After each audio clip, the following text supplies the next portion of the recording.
모든 복덕과 지혜 근하신 석가모니 부처님께 머리 숙여 귀하나이다. 네, 저번 시간에는 순치황제 출가시를 말씀드렸었죠. 네, 보신 분도 있고 안 보신 분도 계실 텐데 순치황제께서는 그렇게 출가하셨고 그 다음에 조용히 5대산을 수행을 하셨다고 이제 전해져 내려옵니다. 근래에는 들어보신 분도 계실 텐데 말레이시아의 시리팡요 스님이라고 있습니다. 그분은 집안의 재산이 한 7조 정도 돼요.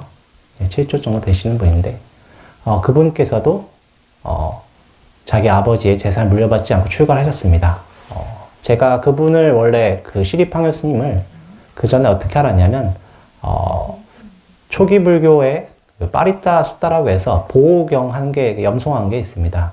그분들이 염송한 게 너무 좋아서 찾아서 듣고 있었는데 그 스님이 바로 시리팡요 스님이셨어요. 굉장히 신심이 좋으시고 하셨는데 그분도 여러분 7조라는 재산이 상상이 안 가시죠? 근데 그거를 다 거부하시고 출가하셨습니다. 네. 복이 많으신 분이죠. 쉽지는 않은 선택인데 마찬가지로 순치황제께서도 자기가 천하통일 다 하고도 무상함을 느끼고 출가하셨습니다. 여러분들께서 수행하실 때 고통이 없기를 바라지 말라는 보왕삼매론의 말씀이 있습니다. 근데 고통이 없으면 여러분들 중에 한 99%는 수행을 하지 않습니다. 근데 고통의 원인이 뭐예요? 우리가 전생에 어떤 잘못된 선택을 했기 때문에 그렇습니다. 우리 마음에서부터 나오는 거예요. 그래서 고통이 없으면 여러분이 수행하지 않기 때문에 고통을 분명 그때 고통을 당할 때는 괴롭고 원망하는 마음이 들지만 시간이 지나면 내가 고통이 없으면 수행을 하지 않았겠구나. 그래서 고통이 참 축복일 수 있겠구나 라는 생각이 들기도 합니다. 그래서 여러분들께서 마음에서 이렇게 고통이 없길 바라는 마음보다는 지금 이 순간 계속 마음을 바라보시고 아주 여여하게 솔직하게 자기 자신을 바라보시며 수행하셔야 됩니다.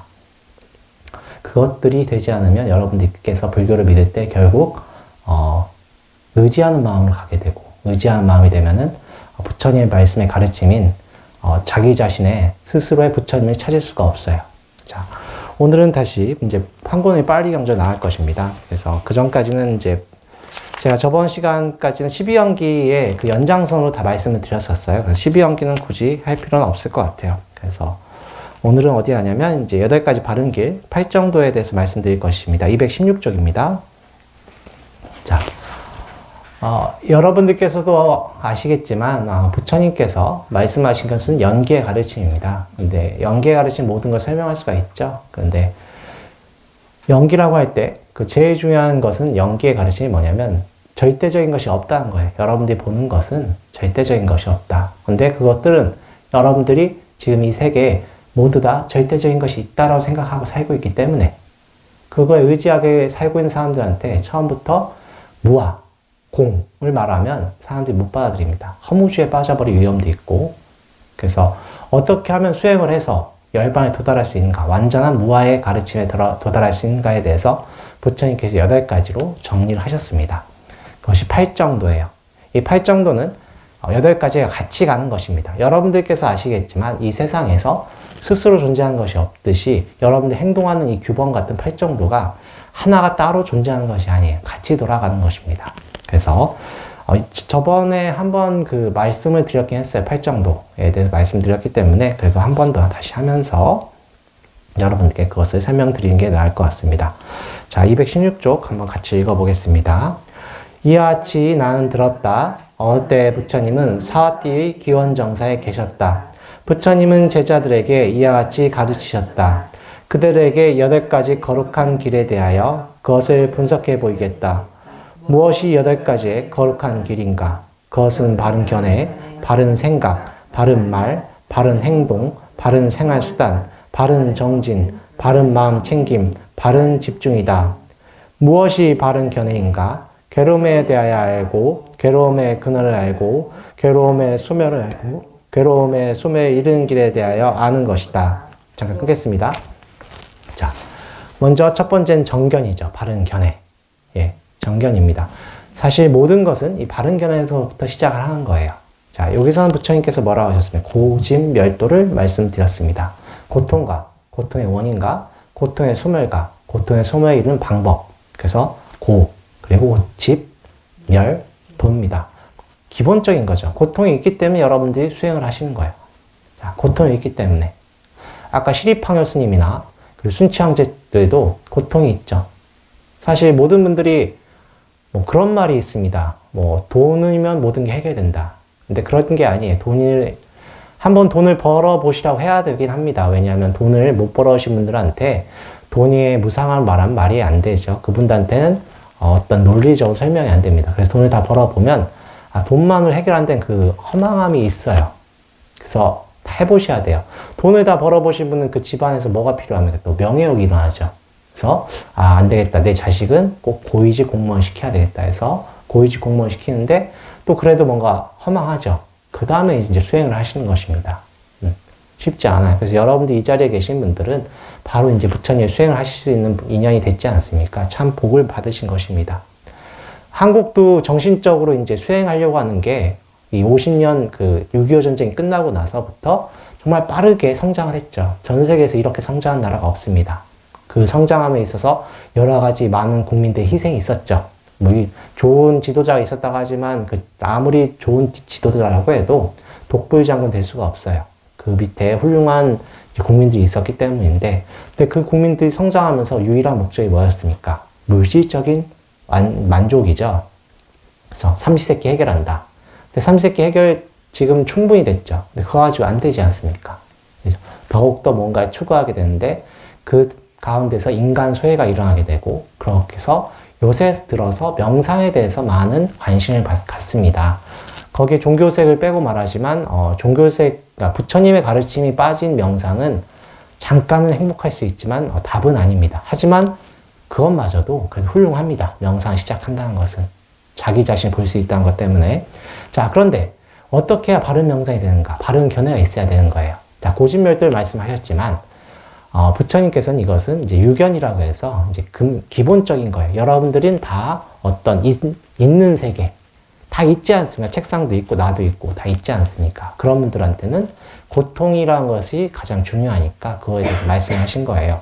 그럼 고통 다음에 부처님께서 또 말씀하신 게 뭐냐면 대승의 정견입니다. 이 방금 전에 말했던 것은 이제 기본적인 남방불교의 기본적인 정견이에요. 그럼 그 다음 대승의 정견은 뭐냐면은 반야바라밀입니다. 반야라고 하는 것은 어떤 공관을 말하는 거예요. 이 세상이 다 인연 따라 설정되어 있을 뿐이지 절대적인 것이 없다. 그래서 여러분들께서 매일 절에 올 때마다 뭘 읽으십니까? 반야바라밀다 신경을 읽으시죠. 반야바라밀다 심이라고 하는 것은 핵심이란 뜻이죠. 심장이란 뜻이니까. 심장이란 뜻이 뭐예요? 핵심이란 뜻이지 않습니까? 심이 마음 심자인데 심장이란 뜻이에요. 네. 원문 산스크리트 원문을 보면은 심장이라고 합니다. 여러분들 저쪽 티베스님들 설법 들으신 분들 중에 그런 거 있죠. 흐리가 심장이란 뜻이에요.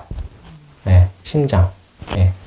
흐리라는 뜻이 심장이란 뜻인데 심장이라는 것은 핵심이란 뜻이 되겠죠. 그래서 마하반야바라밀다의 반야경 중에서 핵심만 모은 게 마하반야바라밀다 신경입니다. 자, 거기서 보면은 다 없다고 하죠. 근데 없다는 게 진짜 없는 거예요? 아니죠. 색즉 시공, 공즉 시색, 없는 게 아니라는 뜻이죠. 공이라는 뜻이 뭐냐면 그래서 인연이 화합돼서 잠시 존재할 뿐이다라는 뜻이에요. 있다라고 저희가 인식할 뿐이에요. 저희가 약속했듯이. 자, 그것을 그래서 여러분들께 테세우스의 배로서 설명을 드렸었죠. 그죠? 우리가 실제로는 우리가 있다고 하는 것은 우리가 관념적으로 우리가 그냥 있다고 배운 것입니다. 그죠? 근데 그것이 있는 게 아니죠. 있다고, 근데 우리가 거기에 집착을 하지 않습니까? 나라고 하는 것에 집착을 하고. 그래서 전생을 여러분들이 믿으셔야 불교가 성립이 되는데, 그럼 우리가 왜 윤회를 하는가? 나에 대해서 집착하기 때문에 윤회를 하는 것입니다. 완전히 무아를 깨달으면 윤회가 끝나죠. 여러분들이 지금의 나라고 하지만 나에 대해 집착한다고 해서 죽으면 그것이 존재하는 게 아니죠. 존재하는 게 아닌데 그 존재한다고 착각을 하고 또 끌고 가면 어떻게 됩니까? 영가가 되는 거죠. 천도가 되지 않은 영가가 되는 것입니다. 근데 그때 부처님 설법을 듣고 그 설법을 따라서 이제 천도가 돼서 윤회계에 다시 들어가시면 어떻게 되냐면 또 사람을 봤죠. 근데 마음만 봤죠. 마음만 있기 때문에 그 어떤 인연이 되는 집안에 가서 그 착상됐을 때 혼이 들어가죠. 그 마음이 들어가면 그때부터 이제 아기가 성장을 하는 거죠. 태아로서. 그 성장하는데 그 태아가 나냐? 아니죠. 나는 마음만 갔는데 그 태아가 착상할 때 이제 이 세상은 오로지 마음으로밖에 이루어지지 않았습니다만은 일단 물질의 몸을 받을 때 그 물질, 특히 난자와 정자가 만날 때는 그 집안의 DNA가 또 들어오는 거죠. DNA가 또 생각에 영향을 줍니다. 그죠? 그래서 부처님 같은 경우는 어떻겠습니까? 그 집안의 가문을 칠 때까지 본다고 하죠.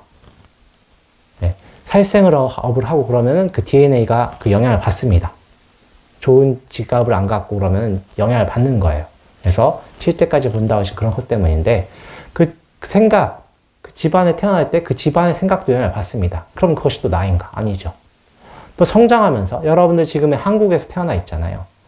여러분들 자식분들과 여러분 생각이 똑같습니까? 아니죠. 특히 80년대 이후로는 삼시세끼를 굶은 적이 없어야 돼요. 남한에서. 그분들한테 여러분들 70년대 솥골 베고 막 이런 거 이야기하면 전혀 얘기가 안 통하죠. 그게 다 종합적으로 해서 세대 차이가 되는 것인데 그런 왜냐하면 문화가 바뀌었기 때문에 그래요. 생각하고 그래서 그런 것들 때문에 그 어린 분들의 생각이 또 바뀌어지죠. 여러분들 마찬가지로 다음 생에 죽어서 나만에 다시 태어난다고 생각해보면 지금 이대로 생각 가지고 있지 않습니다. 그것이 또 나인가? 전생에 남자였는데 이번 생에 여자를 받았다 하면 그것이 또 나인가? 절대적인 것이 없죠. 그저 우리를 지칭하는 화살표 같은 게 나라고 하는 것입니다. 그것이 이제 부처님 말씀하는 연기예요. 12연기인 그 중에서 고통의 원인만 밝히신 거죠. 그래서 내가 없다. 그래서 그게 공입니다. 나라고 할 만한 것이 없다. 다 인연이 잠시 화합되어 있을 뿐이자 라고 하는 것입니다. 그것이 대승의 정견입니다. 그것을 또 다른 말로 공견이라고 하는데 대승의 정견은 공견만 있는 게 아니에요. 공견 다음에 뭐가 있냐면 또 공이라고 하니까 사람들이 다 허무주의에 빠지죠. 다 없다고 하니까. 맨날 반야신경 외우면 예전에 유명하신 고시 삼관왕 있으세요. 예, 다 아실 만한 분이십니다. 그분이 쓰신 책이 있어요. 책을 보면은 그 당시 60년대 책을 읽으면 그 당시 고시 공부하면은 뭘 많이 읽냐면 반야신경 같은 걸 많이 읽으셨어요. 그래서 반야신경 읽으니까 이거 완전 허무주의 아니냐? 난 도저히 못 믿겠다 해서 지금 기독교 믿으시는데 그런데 불교는 허무주의가 절대 아니거든요. 그죠? 변화되는 걸 바라볼 뿐이지. 근데 예전에도 그런 생각이 있을 수가 있겠죠.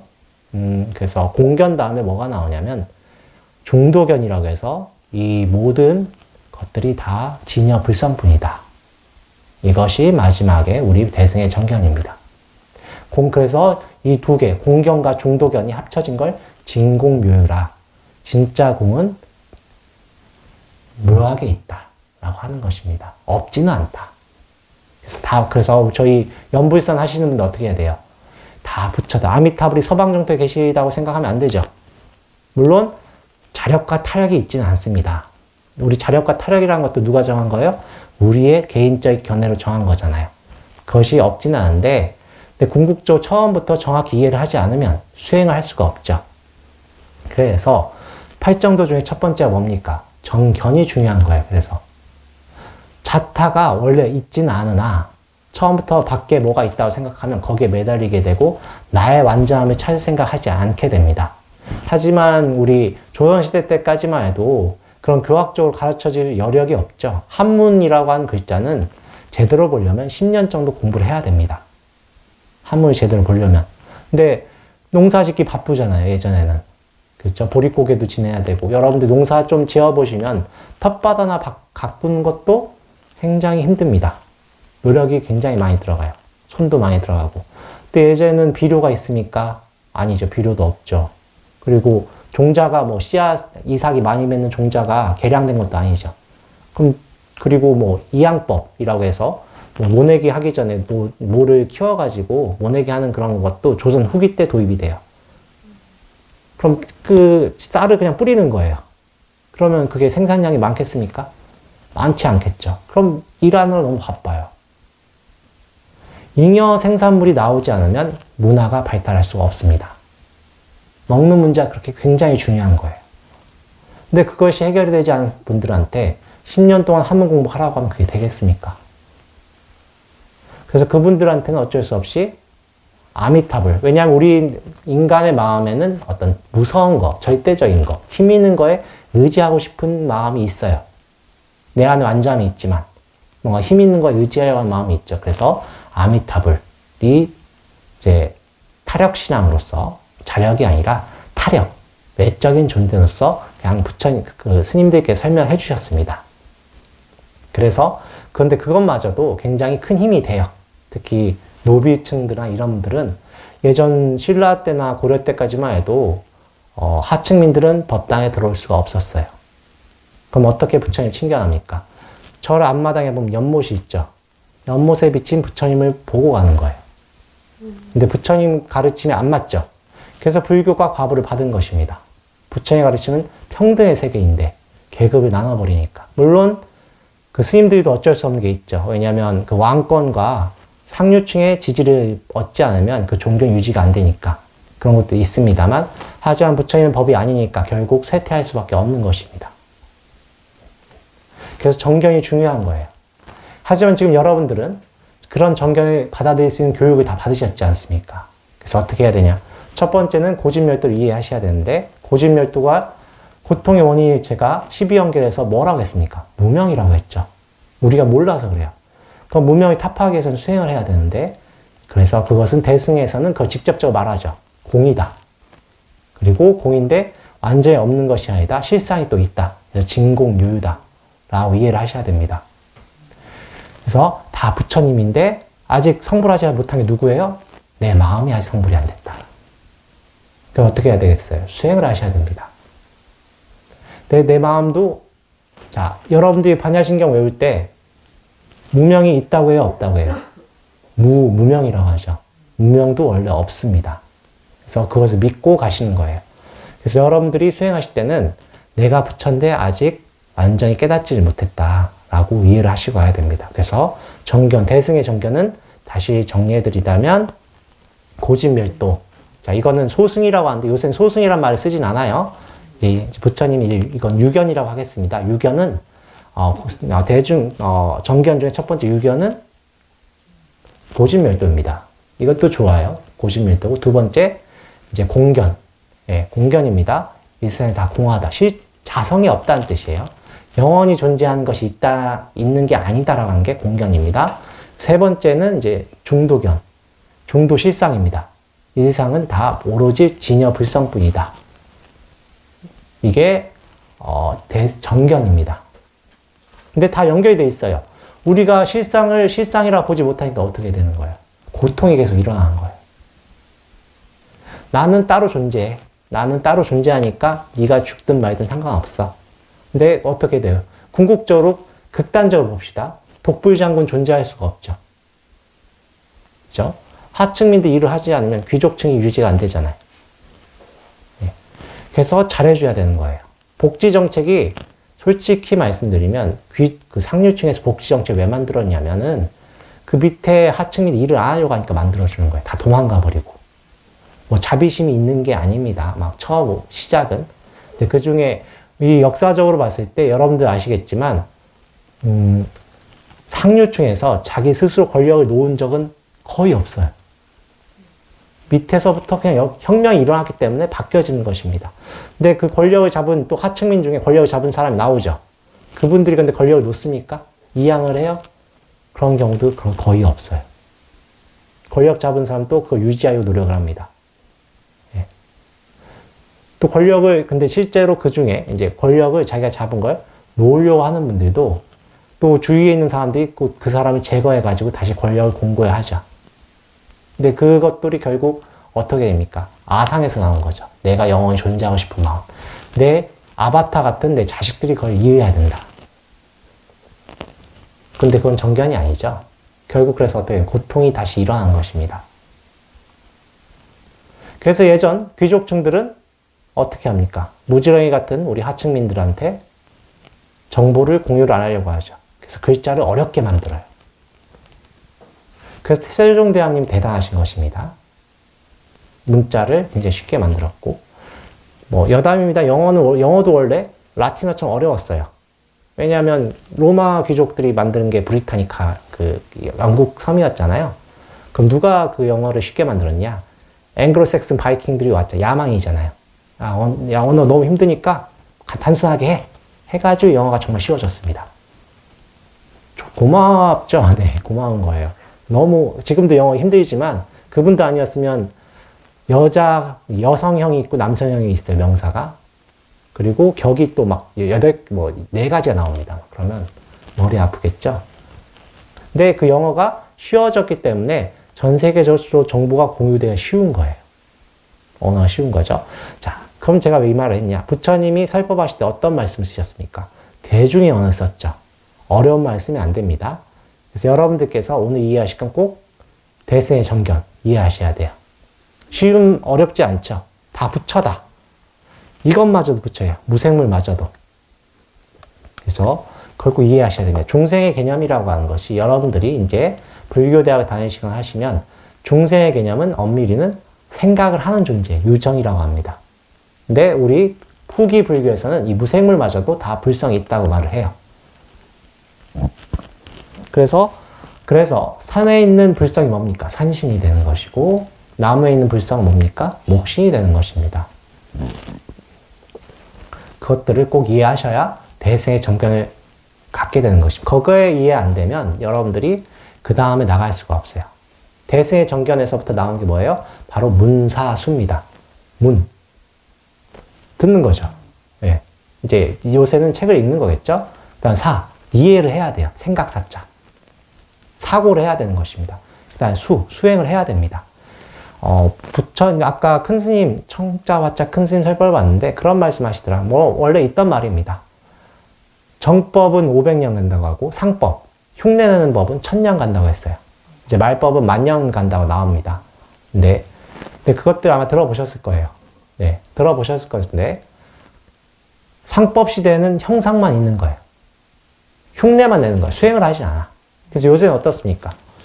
교학으로 똑똑하신 분들 정말 많습니다. 그리고 인터넷은 정말 발달되어 있죠. 그래서 저도 이제 자료 찾아보려고 인터넷 쳐보면 정보가 과다해요. 그래서 틀린 것도 굉장히 많아요. 예. 근데 이것들을 정리가 안 돼 있으니까 여러분들이 더 혼동하시겠더라고요. 너무 정보가 많기 때문에. 그래서 그때 중요한 게 뭐냐면 이 경전을 직접 좀 보셔야 됩니다. 그리고 경전을 보신 다음에 실제 수행을 해서 본인을 바꿔야 돼요. 나라한 것이 없으나 이번 생에 나라고 이름 붙인 것들은 행동을 나와 남을 이롭게 하는 것 쪽으로 바꿔야 되는 것입니다. 여러분들 지금 내가 없다는 것은 그냥 이해만 하세요. 무아를 완전히 체득을 하지 전까지는 내가 나옵니다. 그럼 내가 나오면 뭐가 됩니까? 내 소멸에 대한 두려움이 있어요. 그래서 죽음이 두려운 것입니다.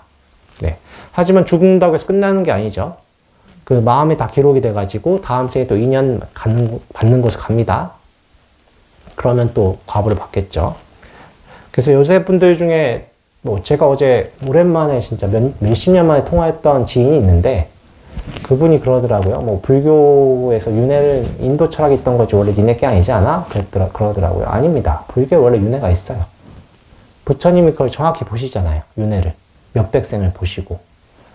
근데 기록이 어디에 됩니까? 마음에 기록이 돼요. 근데 마음에 기록이 되는 게 마음에 어떤 주도성이 있는 게 아니죠. 그 마음 중에 아레아식이라고 하는 알라야식에는 수동적입니다. 그냥 기록만 해줘요. 그리고 의도라고 하는 것도 내가 만든 어떤 프로그램 같은 거죠. 그래서 그런 것들을 좀 이해하셔야 됩니다. 지금은 좀 단순하게 넘어가는데 또 다음에 기회 되면은 또 알라야식부터 해서 좀 자세하게 설명을 드리겠습니다. 그래서 오늘 지금 중요한 건 정견입니다. 다 부처님이다. 자, 그리고 이렇게 정견을 잡으면 또 뭐가 바뀌냐면 내 생각이 계속 바뀌어요. 여러분이 장사하실 때 어떻게 됩니까? 우리나라 서비스업의 어떤 속담이 뭐예요? 손님은 왕이다. 근데 손님 왕보다 더 위대한 게 뭐예요? 부처님이다. 나가 되겠죠? 그리고 본인은 소비자로서 물건을 살 때도 파는 분들의 장사 상인분들의 마음도 이해를 해줄 수가 있겠죠. 저분도 부처님이다. 나가 되는 거예요. 물론 바보처럼 자기한테 어떤 사기꾼들이 다가오는 걸 그냥 무조건 주라는 얘기는 아닙니다. 지식도 갖춰야 됩니다. 부처님이 새 속의 모든 지혜를 갖추셨잖아요. 근데 그 모든 것들이 뭐에 포함이 되겠어요? 바로 정견에 포함이 되는 것입니다. 다 부처님인데 또 아직 그 부처님이 아직 만개를 안 했죠. 나한테 속이려고 하는 부처님도 있을 거 아닙니까? 그래서 그분께 왔을 때 보호할 줄도 알아야 되는 거예요. 아셨죠? 왜냐하면 그분들이 잘못된 점을 지적을 해주고 고쳐줘야 그분들의 영혼이 발달해서 진짜 부처님이 되는 것입니다. 지금은 그럼 뭐예요? 아직은 씨앗 같은 거예요. 이것들도 잘못 이해하면 또 내가 부처니까 아무것도 안 해도 돼. 이렇게 하는 분이 꼭 나옵니다. 언제나 나와요. 진짜 꼭 나와요. 그 뜻이 아니라고 해도 막 계속 물어봐요. 아니다. 부처님은 아직 잠재돼 있다. 아직 인연이 화합하지 않은 부처님이에요. 그것은 보통 있다고 합니까? 없다고 합니까? 없다고 하죠. 그러니까 아직 부처님은 아니에요. 네. 그걸 이해하셔야 됩니다. 그것이 정견입니다. 다시 정리할게요. 진여불성뿐이다.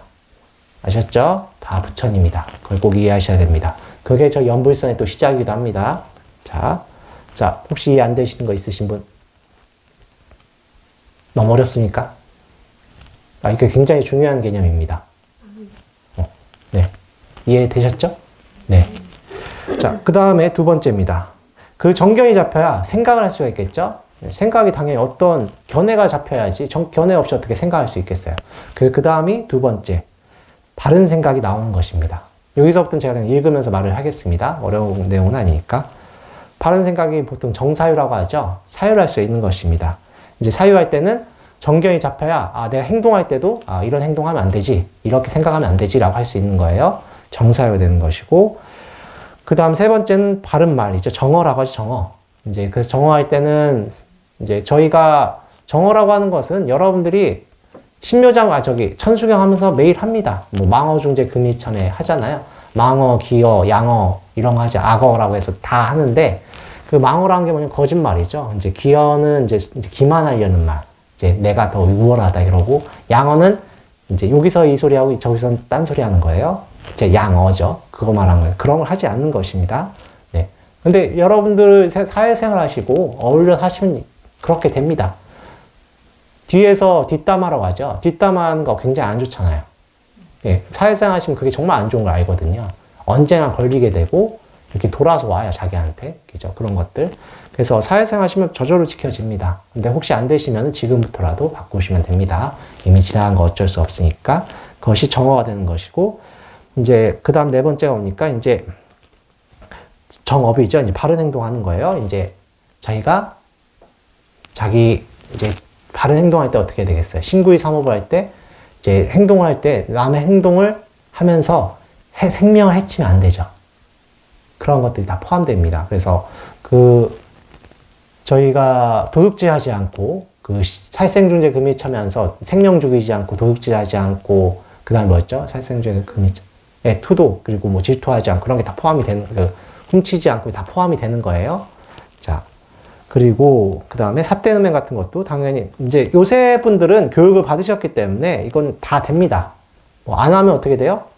감옥 가야 되죠. 네, 그래서 이건 저절로 돼. 안 하면 요새는 사회적으로 제재가 가해지기 때문에 이제 저절로 되는 것이고 그 다음에 다섯 번째 이제 바른 이제 정명인데 이제 여러분들께서는 그걸 아셔야 되는 게 바른 생활수단에는 여러분들이 먹거리를 먹기 위해서 입에 들어갈 때 그것까지 다 포함이 되는 개념입니다. 그래서 여러분들께 제가 강조했죠. 화로에는 드시지 마시라고. 살생을 직접 하는 거기 때문에. 화로에 어떻게 돼요? 저거 싱싱해요. 라고 하면 어떻게 됩니까? 인연이 엮이는 거예요. 쟤 때문에 내가 죽었다. 라고 하는 것입니다. 특히 자연산. 굉장히 안 좋습니다. 자연산 같은 경우는 여러분들이 그 친구가 성장하는데 도움 준 적이 없잖아요. 근데 몸을 먹는다. 이러면은 뭐 바로 악연이 됩니다. 양식은 그래도 조금 먹여준 과보가 있어서 주인이 죽으라고 하면 끌려가면서 울면서 끌려가요. 먹여준 것 때문에. 그런데 자연산 어떻게 돼요? 그런 게 없죠. 굉장히 과보가 안 좋습니다. 여러분들 인과법이 단순하지가 않아요. 여러분들 사회생활 하시면 그렇지 않습니다. 어떤 분한테는 잘해준 것과 못해준 거에 따라서 그분이 나한테 행동하는 게 굉장히 달라지죠. 인과법이 그런 겁니다. 네. 인과법이라는 게 굉장히 복잡해요. 단순하지가 않아요. 마찬가지로 살생을 함에 있어서도 전쟁 중에 정당한 살생을 하는 거 있잖아요. 인간을 죽여도. 그거는 과보가 작아요. 근데 자기 마음에 살생할 때 죄스럽다, 정당하지 않다라면 그게 과보가 굉장히 커집니다. 왜? 과보도 내 마음에서 만든 게 크기 때문에. 알았죠? 그거 아셔야 됩니다. 자, 그래서 생활수단을 하시면서도, 예전에 헨리 포드 아시죠? 헨리 포드의 전생담을 말씀드린 적이 제가 있던가요? 없나? 네. 그럼 백석억 선생님께서 말씀하신 건데, 헨리 포드, 제가 한번 말씀을 드렸긴 했습니다. 이제, 헨리 포드는 자동차 왕이죠? 자동차 왕이죠? 네. 근데 그분은 전생에 백정이었어요. 백정이었어요, 백정. 근데 백정은 없을 수가 없어요. 사람들이 뭐 살생하지 말라고 하고, 마장동 오시장에 사시는 그 도살업 하시는 분들 다 무신하지만 소고기 안 먹는 분은 없잖아요. 그죠? 백정은 없을 수가 없는데, 백정 만들어 놓고 그분들을 굉장히 하층민에 다 해놓죠. 근데 그 백정 생활하실 때 중국에서 백정이셨는데, 소를 잡으면서도, 이 소를 드시면 행복하게 바라면 소를 잡았대요. 그리고 소를 잡을 때 어떤 마음이냐면, 이 소들은 우리 배불리 먹고 우리가 이 소 대신 일하는 기회가 있었으면 좋겠다. 라고 마음을 먹었다고 합니다. 그래서 그 다음 생에는 그래서 미국이란 나라에 태어나가지고 그분이 자동차를 대량 생산 체계를 처음으로 도입하죠. 근데 그것을 아이디어를 어디서 얻었냐면, 미국에서 소고기 소고기 자르는 거 보셨어요? 그럼 이렇게 사람들이 딱 서 있고 소가 이렇게 딱 매달려 있죠, 갈고리에. 그럼 사람들이 자르는 부위만 자릅니다. 이 사람이 쭉 서 있어가지고 어떤 분은 다리만 딱딱딱 자르고, 옆에 분은 어떤 분은 이게 내장만 딱딱딱 제거하고, 컨베이어에 지나가면서 자르는 부위만 잘라요. 그걸 보고 해리슨 포드 영화 배우가 있어가지고 제가 좀 혼동했습니다. 헨리 포드가 그걸 보고, 저거다 해서 자동차 대량 생산 시스템을 만듭니다. 전생 백정이라서 그래요. 백정 습이 있어서 소고기 잡는 거 보고 만든 것입니다. 그렇다고 합니다. 자, 그런데 그분이 소를 잡으면서도 자비심을 잡았어요. 그래서 과보가 작았어요. 그 대신 자비심을 잡았지만 과보가 있어서 얼굴이 빨갰다고 합니다. 얼굴이 빨갛다는 게 뭐예요? 혈액순환이 안 된다는 얘기고, 말년에 뇌졸중으로 고생을 합니다. 예, 과보는 없진 않아요. 작은 거예요. 하지만 자비심으로 소를 잡았기 때문에 굉장히 큰 부자가 됐죠. 예, 그렇긴 한데, 하지만 보통은 그렇게 하지 않죠? 내배 불리려고 하는 거죠. 생활수단 하실 때도 잘 보셔야 됩니다. 내가 이것이 자비심인지 아니면 내 욕심을 하는 것인지, 그걸 잘 보시고 해야 돼요. 자, 그런 다음에 6번째, 정진이죠. 바른 정진. 정진은 여러분들이 수행하실 때는 제가 아까 너무 정보가 많다고 말씀드렸었죠. 그래서 수행하실 때는 좀 특히 수행 좀 하신 스님들께 여쭤봐서 바른 수행 체계를 잡아서 수행을 하셔야 됩니다. 그게 바른 정진이 되겠죠? 그래서 저희 문 중에서는 해탈 16지라고 수행체가 잡혀 있죠.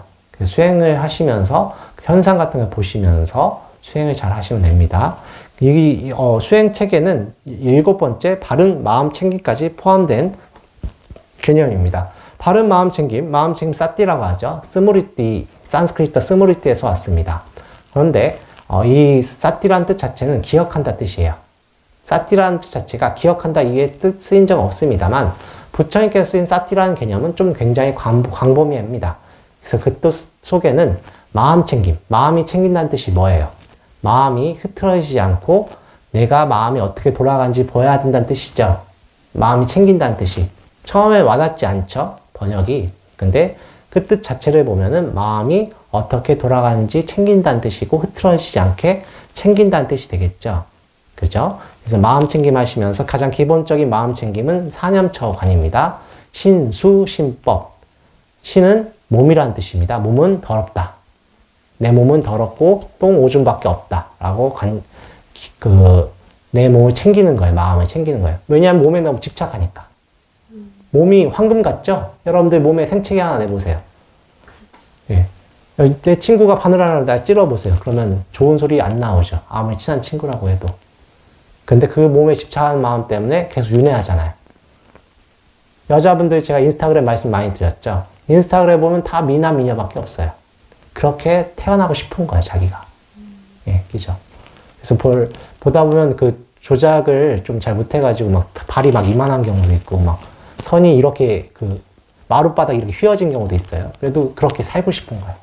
그렇게 서라도 자기 모습이 아니지만 그렇게 되고 싶은 거예요.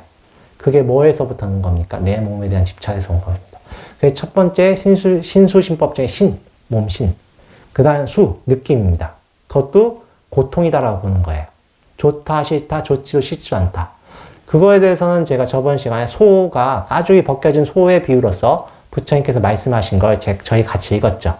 몸이 이 느낌이 좋은 것만 계속 추구하니까 집착하잖아요. 근데 그것 또한 고통이다라고 관찰하는 것입니다. 그것도 재겠고, 그 다음에 심, 내 마음, 여기서 말하는 심은 청정 자성심이 아닙니다. 망상을 말하는 거예요, 망상. 그것은 무상하다, 영원하지 않잖아요. 근데 무상한데 무상하지 않다고 생각하니까 잡죠. 그래서 계속 망상심이 일어나죠. 그죠? 걱정하면 끝이 없죠. 걱정하면 저도 끝이 없어요. 저도 대학교 때 출가하기 전에 뭐 계속 그거 생각만 했었어요. 뭐 먹고 살지? 뭐 좋은 직장이라고 하는 곳에 우리나라 대기업에 들어가면 또 그만큼의 과부가 있거든요. 노력을 엄청 해야 되거든요. 그래가지고. 근데 지나가 보니까 이 사바세계, 특히 한국은 다 똑같아요. 쉬운 데가 없어요. 변호사, 의사분들, 이제 선배님들이, 뭐 아시는 분들, 이제 의사님들 계신데, 일요일도, 솔직히 그분들은, 의사분들은 52시간 일을 할 수가 없어요. 토요일도 일을 해야 되고, 예. 일요일에도 일을 해야 되고, 판사, 검사 분들 같은 분들은 업무량이 어마어마합니다. 막 봐야 될 서류량이 진짜 쌓여 있어요. 막 3,000장 봐야 되고, 막 그래요. 검사 같은 분들 맨날 정말 범죄자 상대하니까 어때요? 자기가 물들어요. 그래서 검사분들 처음에 초임 검사랑 좀 부장급 검사 되면 인상이 확 바뀌어집니다. 그건 느껴지실 거예요. 얼굴이 정말 자비심이 없어져요, 검사분들. 어쩔 수 없어요, 그게. 나쁜 놈들을 잡아 넣어야 되니까. 경찰관도 그러죠. 특히 강력계 형사분들 보면은 인상이 다, 네, 이 사람이 범죄자 잡으려고 하다 보면 그렇게 됩니다. 근데 그런 것들이 어떻게 되냐면 망상심에서 나를 형성하는 걸 잡아서 그래요.